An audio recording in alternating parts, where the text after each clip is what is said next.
Did Russians and perhaps the United States, its allies, overestimated the military might and capacities of the Russian military? Արդյոք ռուսները եւ միգուցե Միացյալ Նահանգները նահատակիցները գերագնահատել են ռուսական բանակի ռազմական հզորությունն ու կարողությունները, կարող են արդյոք կանխատեսել, որ ռուսական ներխուժումը Ուկրաինա այսչափ դրամատիկ կերպով կձախողվի, հնարավոր է Ռուսաստանի ռազմական պարտությունը եւ պատերազմի ավարտը։ Սրանք այն հարցերն են, որոնք հետաքրքիր են բոլոր նրանց համար, ովքեր սարսափով են հետևել Բուչայում եւ Ուկրաինայի այլ վայրերում տեղի ունեցած սպանդին։ Այս հարցերին պատասխանելու համար ես հավերել եմ Rand կորպորացիայի ռազմական հարցերով ավագ վերլուծաբան Սքոթ Բոստոնին։ Rand կորպորացիան հեղինակավոր ամերիկյան հետազոտական կենտրոն է, որը նաև օգնում է Միացյալ Նահանգների կառավարությանը իր հետազոտություններով։ Սքոթ Բոստոնը իր հետազոտություններում ուսումնասիրել է ցամաքային պատերազմները վերլուծելով հիմնականում ռուսական բանակի գործողությունները։ Russian military. Thank you, Mr. Boston, for your time. Շնորհակալություն, պարոն Բոստոն, ձեր ժամանակի համար։ Շուրջ 3 շաբաթ անց, երբ ռուսները ներխուժեցին Ուկրաինա, պարզ դարձավ, որ նրանք չեն հաղթում, նրանք պարզապես ոչնչացնում են, բայց նրանք ի վիճակի չեն գրավել Ուկրաինայի որևէ խոշոր քաղաք, բացի Խերսոնից։ Նրանք ձախողվեցին Կիևում, ձախողվեցին Խարկովում եւ դեռևս չեն կարողացել գրավել Մարիուպոլը, քաղաք, որը գրեթե ամբողջությամբ ավերվել է նրանց կողմից։ Մենք ասում ենք, որ Պուտինը սխալ է հաշվարկել իր շանսերը, իր ռազմական հնարավորությունները նախքան Ուկրաինա ներխուժելու որոշում կայացնելը, սակայն ԱՄՆ-ի եւ նրա արևմտյան դաշնակիցների հետախուզական ծառայությունը իրենց հերթին ըստ երևույթին սխալ են հաշվարկել Պուտինի հնարավորությունները, գերագնահատելով Կրեմլի ռազմական հզորությունը։ Արդյոք դա այդպես է եւ արևմուտքի կողմից այս տրամաբանության մեջ ուղղում կամ ճշգրտում կա by the West? So yeah, first off, yes, there probably was some overestimation of Russian capability. Այո, Ռուսաստանի հնարավորությունների գուցե որոշ գերագնահատում եղել է։ Իրական պատկերը ցույց է տալիս, որ որոշ դեպքերում շատ զգալի է տարբերությունը ռուսների վարժանքների ու նրանց իրագործածի միջև։ Բայց սա պետք է դիտարկել այն համատեքստում, որ այս գործողության համար Ռուսաստանի ծրագիրը չափազանց անիրատեսական է եղել։ Ենթադրում ենք, որ դա հիմնված էր հավանաբար խոշոր հետախուզական ձախողման վրա, որի պարագայում Ռուսաստանը կարող էր հավատացած լինել, որ ուկրաինական ուժերը չեն պատրաստվում դիմադրել կամ որ ռուսական կողմը կարող է հավաքագրել բավականաչափ թվով ուկրաինացիների, որպեսզի գործողությունն իրագործելի դարձնի, չնայած լայնածավալ հարձակողական գործողությունների համար նախապատրաստության բացակայությանը։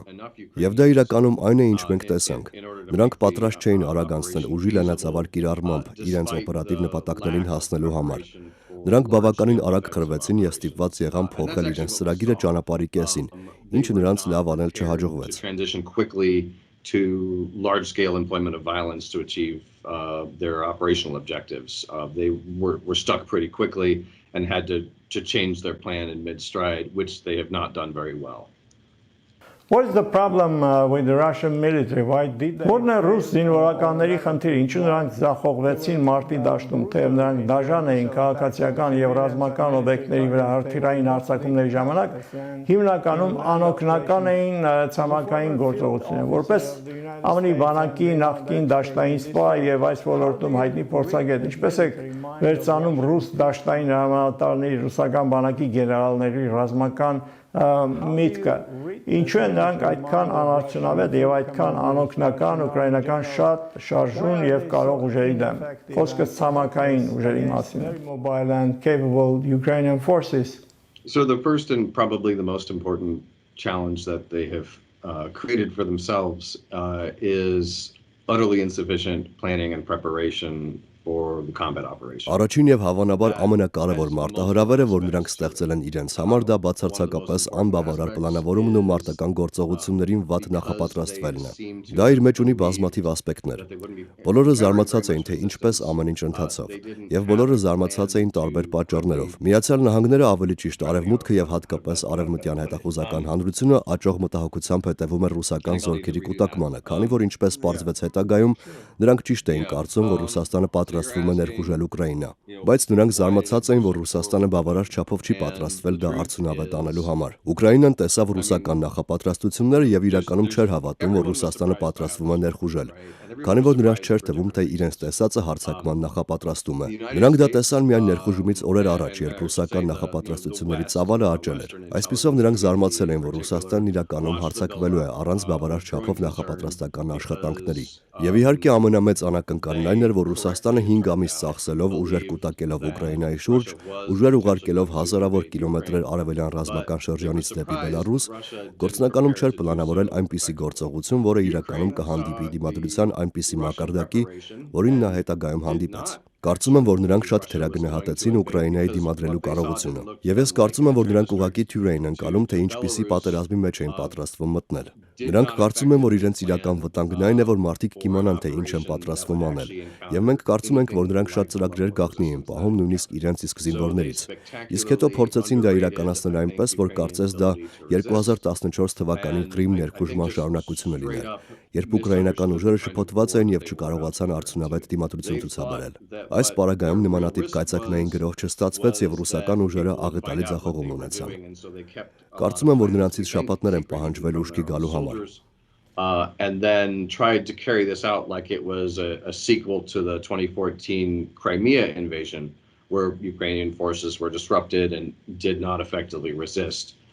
In this case, the lightning did not strike twice, and they had a catastrophic failure that they spent, I think, weeks recovering from.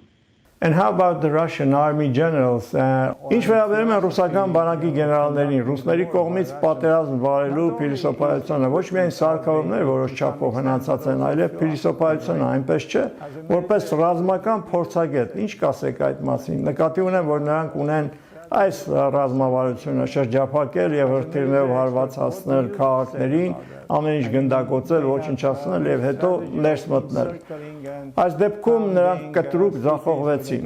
ոչնչացրեցին, սակայն այդպես էլ չկարողացան գրավել քաղաքներ. In this case they failed dramatically. Yeah, and it's actually really striking that they did, because for those of us who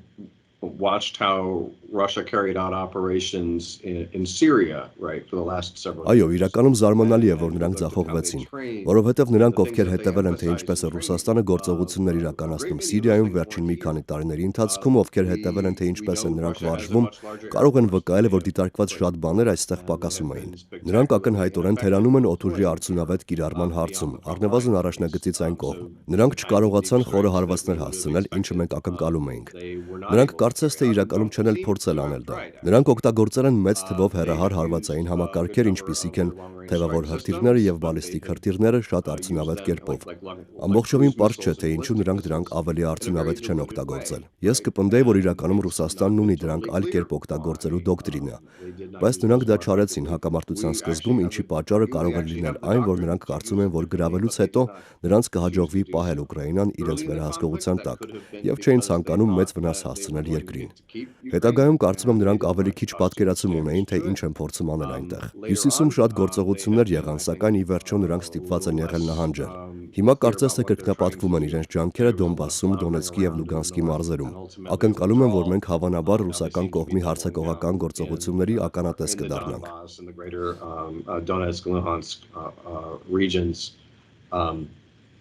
And I expect that we'll probably see some offensive operations that are conducted. Boston, I was going to ask you. Ես պատրաստում եմ ձեզ հարցնել հենց այդ մասին։ Ռուսները չեն ցանկանում խոստովանել, որ չկարողացան հասնել իրենց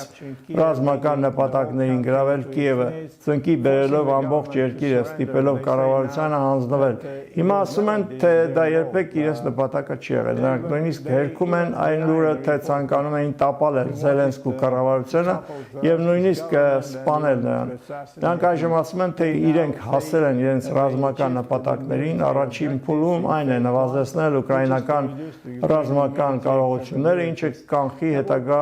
հարձակումները Լուգանսկի եւ Դոնեցկի անջատողական շրջանների վրա։ Նրանք ասում են, որ իրենց ուշադրությունը կենտրոնացրել են Ուկրաինայի արևելյան շրջանների վրա, պաշտպանելու ռուսալեզու բնակչությանը։ Դուք կանխատեսում եք մեծ ռազմական հարձակում արևելյան Ուկրաինայում։ Չեք կարծում, որ ռուսները հետ հետ չեն քաշվում, այլ վերախմբավորվում են արևելքում նոր խոշոր հարձակման համար. Major attack in the east. Yes, so they're definitely repositioning forces, including units that they've pulled out from the north. I'll also contest. There's a lot of evidence that obviously. Այո, նրանք անկասկած վերադիրքավորում են ուժերը, այդ թվում այն ուժերը, որոնք դուրս են բերել հյուսիսից։ Ես կպնդեմ, որ կան բազմաթիվ ապացույցներ, որ ակնհայտ են դարձնում այն, որ Կիևն ու Չեռնիգովը ռուսների համար կարևոր նպատակներ են եղել, ելնելով այնտեղ տեղակայված զորքերի քանակից եւ որակից։ Եվ իրականում նրանք շատ ծանր կորուստներ ունեցան այնտեղ։ Ես չեմ կարող պատկերացնել, որ այդ տեսանկյունից դա կարող է անգամ դիտարկվել որպես ուկրաինական ուժերի Դոնբասի հատվածից հաջող շեղում։ Այն, ինչ մենք հիմա տեսնում ենք, հավանաբար ավելի մեծ կենտրոնացում է, քան մենք տեսանք սկզբնական հարձակման ժամանակ։ Այսպիսով սկզբնական ներխուժումը շատ նոսր էր։ Կարծում եմ, որ այն, ինչ մենք հավանաբար կտեսնենք, լինելու է ավելի կենտրոնացված հարձակում, ավելի քիչ տարածքներում, ավելի շատ ուժերով Ուկրաինայի պաշտպանությունը հաղթահարելու համար։ Ես ակնկալում եմ, որ նրանք ավելի արդյունավետ կերպով կհամակարգեն միավորված զորքերը հրետանու եւ տանկերի, ինչպես նաեւ հետևակի համատեղ օդային աջակցությամբ գործելու համար։ Չնայած մինչ այժմ նրանք իրականում այնքան էլ հմտություն չեն ցուցաբերել այդ զորքերի ինտեգրման հարցում։ Նրանք նման զորավարժություններ անցկացրել են նախկինում։ Նման մասշտաբի պարագայում սակայն դժվար է ասել, թե որքան լավ եւ որքան արագ կկարողանան հաղթահարել հրամանատարության, վերահսկողության եւ պլանավորման առումով սահմանափակումները։ How well and how quickly they'll be able to overcome the limitations that they've shown so far in command and control and planning. Is there any possibility that հավանականություն կա, որ ինչ որ զինվորականների կողմից սաբոտաժ է տեղի ունեցել ռազմական գործողություններում, Պուտինն աշխատանքից ազատեց բազմաթիվ բարձրաստիճան զինվորականների եւ նրանց տնային կալանքի տակ դրեց։ Նույնիսկ անվտանգության բարձրաստիճան պաշտոնյաներին նույնպես ազատեցին եւ ձերբակալեցին։ Ինչ է կատարվում այնտեղ։ Ունեք որևէ բացատրություն? Any ideas? What are your thoughts? I can really only speculate there. Yes. But in a little over 6 weeks now, and really it only took about a week. This operation. Ես իրականում կարող եմ միայն ենթադրություններ անել այդ մասին, բայց արդեն 6 շաբաթից քիչ անց, իսկ իրականում դա այդպես էր արդեն 1 շաբաթից հետո, այս գործողությունը խորը նվաստացում է ռուս զինվորականների համար։ Եվ ես կարծում եմ, որ դա մեծապես կապված է հետախուզության ձախողման հետ, որի մասին ես նշեցի ավելի վաղ։ Դա տեղի չունեցավ, ինչը չի նշանակում, որ դա չէր կարող լինել։ Այսպիսով ինչ որ պահի ինչ որ մեկը չափազանց անհիմն պլանով որոշել է անել դա։ Ու եթե այդ համակարգում իրական պատասխանատվության պահ կա, իսկ առայժմ դա այնքան պարզ չէ, ապա ինչ որ մեկը հավանաբար պատասխանատվության կկանչվի այդ առնչությամբ։ Not completely clear that there is, but if there's accountability in that system, then someone is probably in some trouble over it.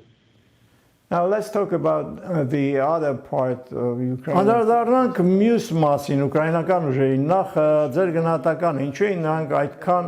հաջողակ, լավ, նախ խոսենք նրանց հաջողությունների մասին, կամ միգուցե կարծում եք, թե դա հաջողություն չէր, successful at all. What's your take on that? It's really, I mean, even a successful defense of the Kyiv area, as we've seen, has been. Նույնիսկ Կիևի տարածաշրջանի հաջող պաշտպանությունը, ինչը մենք տեսանք, մղձավանջային փորձ էր այնտեղ ապրող մարդկանց համար։ Եվ ինձ համար իսկապես դժվար է սա դիտարկել որպես այլ բան, քան հսկայական ողբերգություն։ Really difficult for me to view any of this as anything other than a gigantic tragedy, and it's There is some sort of mobility in Ukrainian forces. Ուկրաինական ուժերում որոշակի տեղաշարժ կա, հայտնի է, որ նրանք պատրաստվել են նաև արևմտյան ռազմական փորձագետների կողմից, ԱՄՆ-ի զինվորականներն են նրանց օգնել, ՆԱՏՕ-ի զինվորականները նույնպես օգնում են եւ ՆԱՏՕ-ն շատ ակտիվ է ուկրաինական բանակի բարեփոխման գործում։ Սա մասամբ դրա արդյունքն է, թե ավելին։ Ի վերջո նրանք պաշտպանում են իրենց հայրենիքը, պայքարում են իրենց տաների, ընտանիքների, իրենց երկրի համար, այսինքն ունեն բարձր մոտիվացիա for their homes, families and for their country, they have high motivation. Yeah, I don't know that I want to say too much about what the United States and NATO are doing. Այո, չգիտեմ արդյոք պետք է խոսեմ այն մասին, թե ինչ են անում ԱՄՆ-ն ու ՆԱՏՕ-ն։ Շատ պարզ է, որ դա անելու համար լավ պատճառ կա, քանի որ այս պահին չափազանց տարածված բան է Ուկրաինային աջակցելու համար ինչ որ բան անելը։ Իմ կարծիքով մենք պետք է որոշ չափով շրջահայաց լինենք այն առումով, թե ինչի մասին ենք խոսում։ Թեև աջակցության ծավալը եւ տեսակը, որ մենք տրամադրում ենք, կարծում եմ կարևոր ազդեցություն են ունեցել։ Ես սակայն չեմ ուզում ուկրաինացիներից խլել այն իրողությունը, որ նրանք են կռվում եւ զոհվում։ Ուկրաինայի ղեկավարությունն է, որ կարողացել է շատ արդյունավետ կերպով ներկայացնել Ուկրաինայի դիրքորոշումը։ Ուկրաինացիները բավականին խելացի ձևով են կռվում։ Մենք գիտենք ուկրաինական մարտական կազմավորումների որոշ սահմանափակումների մասին, եւ սա մի բան է, որի վրա նրանք աշխատել են։ Կարծում եմ, որ իրականում նրանք շատ արդյունավետ մարտավարություն են կիրառել, որին դիմակայելը շատ դժվար է Ռուսաստանի համար։ Եվ դրա կարևոր կողմերից մեկն այն պարզ փաստն է, որ Ուկրաինան ներխուժման ենթարկված երկիր է։ Ուկրաինացիները պատշաճ կերպով արձագանքում են այն փաստին, որ իրենց երկիրը հարձակման է ենթարկվել, որ իրենց երկրի տղամարդիկ եւ կանայք սպանվում են, իսկ ռուսական ուժերը չեն կարողանում նույն կերպ գործել։ Այնպես որ ուկրաինական ուժերը մոտիվացված են։ Նրանք գործում են ապակենտրոնացված ձևով, ինչը նշանակում է, որ փոքր ստորաբաժանումներով նրանք կարողանում են արդյունավետ գործողություններ կատարել։ Որոշ դեպքերում դա մի ռազմավարություն է, որ կոչվում է 1000 կտրվածքներով մահ։ Կարծում եմ, որ շատ ուկրաինացիներ կան, ովքեր ցանկանում են դուրս գալ եւ պայքարել Ռուսների դեմ։ Մենք ենթադրում ենք ու նաեւ տարբեր աղբյուրներից լսում, որ ռուսական ուժերը այնքան էլ մոտիվացված չեն, անգամ այն աստիճան, որ ռուսները կարող են թերի պատկերացում ունենալ, թե ինչ է կատարվում Ուկրաինայում։ Բայց իրականությունը հենց ռուս զինվորների կողքին է, եւ այդ իրականությունն այն է, որ նրանք ի սկզբանե պիտի որ ձախողվեին, որ նրանք չափազանց մեծ կորուստներ են ունեցել։ Այնպես չէ, որ նրանք օդուժից աջակցություն ունեին։ Այնպես չէ, որ բավարար նյութատեխնիկական միջոցներ էին ստանում։ Նրանք չէին ստանում բավարար չափով վառելիքն ու զինամթերքը։ Ահա թե ինչ խնդիրների են նրանք բախվել։ Նրանք պատերազմում են մի ողջ երկրի դեմ, որը կարծես թե միասնական է դիմադրության մեջ։ Այնպես որ ես չեմ զարմանում։ Նրանց բարոյահոգեբանական վիճակը լավ չէ։ Այն ինչ նրանք անում են սարսափելի է եւ դրանից նրանք չպետք է իրենց լավ զգան։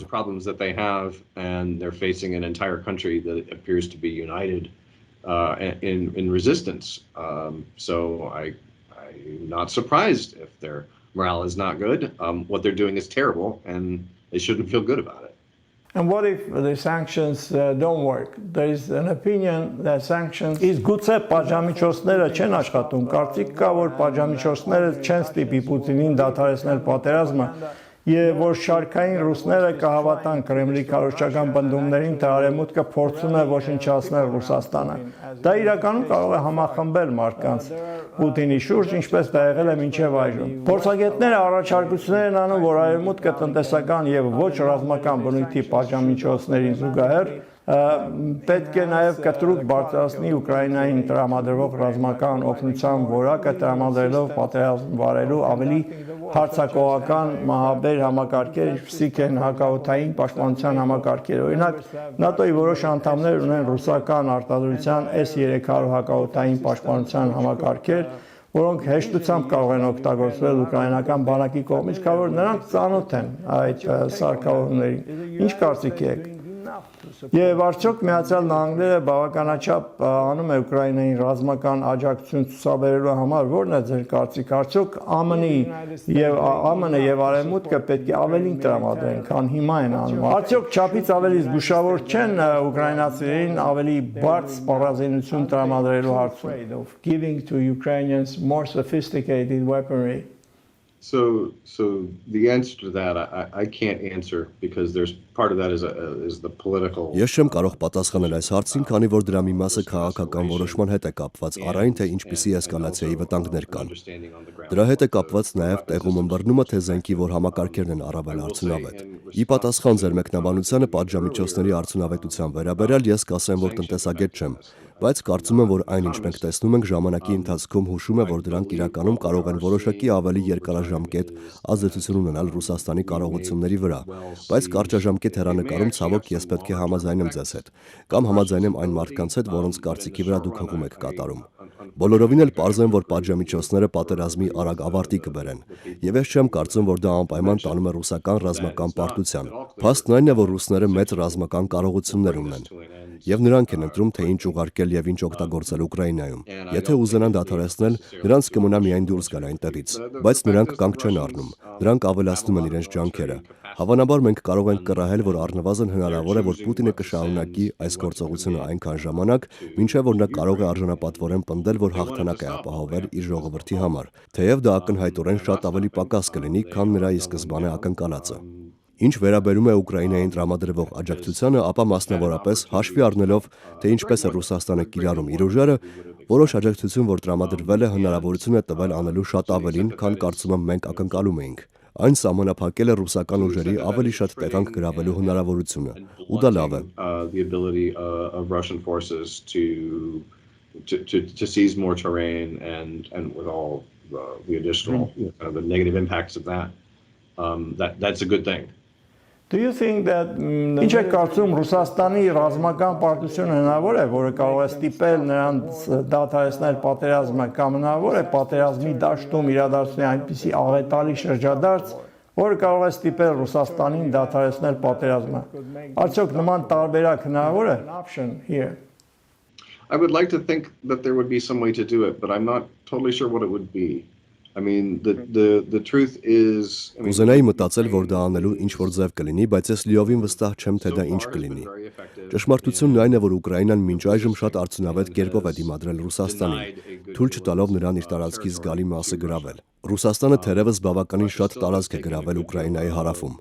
Իսկ Ռուսաստանին հետ մղելու համար, ասենք փետրվարի 23-ի եղած սահմանագծին, այսինքն դեպի Ղրիմ, դեպի Դոնբասի առանձին շրջաններ, ուկրաինացիներից կպահանջվեն էական հարձակողական գործողություններ։ Նրանք մինչ այժմ ունեցել են մի քանի հակագրոհներ։ Կարծում եմ, որ նրանք զգալի աջակցության կարիք կունենան, որպեսզի կարողանան ռուսների դեմ լայնածավալ հարձակողական գործողություններ իրականացնել։ Անկեղծ ասած, պարզ չէ, թե կողմերից որ մեկն է մեծ հաջողություն ունեցել բրիգադների կամ դիվիզիաների մասնակցությամբ լայնածավալ հարձակումների ժամանակ, որ հակառակորդից տարածքների գրավման կհանգեցներ։ Ուկրաինան դա չի արել, որովհետև հավանաբար բավարար կարողություններ չուներ գոնե պատերազմի սկզբնական շրջանում։ Իսկ Ռուսաստանը դա չի արել, որովհետև նրանք ուղղակի ձախողվեցին։ Ukraine because it probably didn't have enough capability and capacity, at least early in the fight. Russia because they screwed it up. And what kind of weaponry Իսկ ինչպիսի սպառազինություն է ստանում Ուկրաինան, որը նախկինում չուներ, ինչպիսի նոր համակարգեր են նրանք ստանում հիմա, are they getting now? So, I mean, some of these things are things that we've seen before, right? So, and we can talk, of course, about. Դրանցից մի քանիսն այն բաներն են, որոնք մենք նախկինում տեսել ենք։ Իհարկե, մենք կարող ենք խոսել այն բաների մասին, որոնք Միացյալ Նահանգները հայտարարել է, որ ուղարկում են։ Այդ թվում հակատանկային կառավարվող հրթիռներ, ուսից արձակվող զենիթահրթիռներ, այսնոր փաթեթով որոշ քանակությամբ սավառնող զինամթերքի առաքում։ Սրանք այն համակարգերն են, որոնց մասին կարծում եմ արդեն խոսվել է։ Դրանք Switchblade են կոչվում։ Դա բավականին արդյունավետ փոքր մարդու համար շարժական անօդաչու թռչող սարք է, որը նաև զինամթերք է։ Switchblade-ի նման համակարգերը կարող են մարտադաշտով թռչել մի քանի րոպե։ Դրա միջոցով կարելի է տեսնել, թե ինչ կա հաջորդ դաշտում։ Այն կարող է թույլ տալ ընտրել ավելի հարմար թիրախը։ Այդ տեսակի ավելի փոքր զինամթերքը հավանաբար հարմար է անձնակազմի կամ փափուկ թիրախների, մասնավորապես ռուսական հրետանու համար զինամթերք տեղափոխող մեքենայի կամ զինամթերքի տեղակայման այլ վայրի հարվածելու համար։ Եթե անգամ փոքր պայթուցիկով հարվածեք դրան, ամենայն հավանականությամբ դրանք բոլորը կպայթեն։ Կարծում եմ, որ առնվազն խոսակցություն կա, որ մատակարարվելու է նաև Switchblade-ի ավելի մեծ տեսակը, որը ունի Javelin տեսակի մարտագլխիկը, որը շատ արդյունավետ կլինի մի շարք ավելի զրահապատ պաշտպանված թիրախների դեմ։ Իրականում հնարավոր է, որ այժմ մենք ականատես ենք լինում ցամաքային պատերազմի նոր փուլի միայն սկզբնամասի անօդաչու թռչող սարքերի նման ծավալմամբ։ Այս պահին դա պարզապես չնչին ծավալ է համեմատած այն բանի հետ, ինչ մենք կարող էինք ակնկալել ապագայում։ Բայց ես նաև ակնկալում եմ, որ ուկրաինացիները հավանաբար դրանք լավ կօգտագործեն։ Compared to what I think we would expect in the future. But I would also expect that the Ukrainians can probably put them to good use. And last question about our Եվ պարոն Բոստոն, վերջին հարց հայկական բանակի մասին, այն իրականում որդեգրել է ռուսական ռազմական փիլիսոփայությունը, ռուսական ռազմական դոկտրինա, ռազմական դասագրքերը եւ այն վերապատրաստվել է ռուս զինվորականների կողմից։ Հիմա ռուսները օգնում են հայերին բարեփոխել հայկական բանակը, որքանով արդյունավետ կարող է լինել հայկական բանակի բարեփոխումը մարտի դաշտում ձախողվող ռուսական բանակի կողմից so badly. I mean, to the extent that, in fairness, Russia hasn't effectively employed it. Հանուն արդարության ասեմ, որ Ռուսաստանը արդյունավետորեն չի կիրառել իր սեփական դոկտրինան։ Ռուսական ուժերը չեն գործել այնպիսի ձևով, որը համահունչ կլիներ իրենց զորավարժությունների ժամանակ սովորածին։ Կարծում եմ, որ ամենակարևորն այն է, որ ռուս զինվորները պատրաստ չէին դրան։ Հիմա մենք մի տեսակ վերադառնում ենք մեր զրույցի սկզբում իմ նշածին, որ նրանք այլ ձևի պատերազմ էին ծրագրել։ Եվ այսպես առնվազն հավանական է, որ այլ հակամարտություններում դրանք ավելի արդյունավետ կերպով կգործեին, առնվազն ավելի փոքր մասշտաբներով, ու դա տեղի էր ունենում ըստ էության ոչ վաղ անցյալում։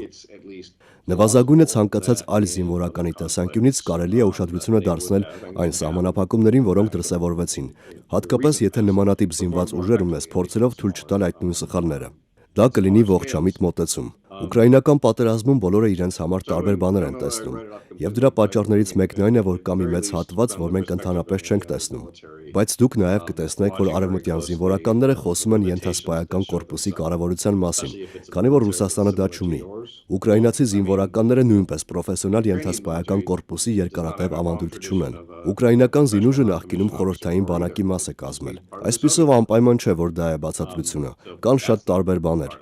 Ինչ խնդիրներ պետք է լուծի ձեր կողմից ստեղծվող զինուժը։ Արդյոք այն օգտագործվում է զորավարժություններով ձեռք բերված հմտությունների համապատասխան, եւ արդյոք այն պատշաճ կերպով պատրաստված է։ Կա դրա օգտագործման լավ ծրագիր։ Սրանք այն բոլոր բաներն են, որ պետք է միասին գործի դրվեն ռազմական գործողության մեջ իրականում հաջողության հասնելու համար։ All of those things kind of need to work together to actually get success in a military operation,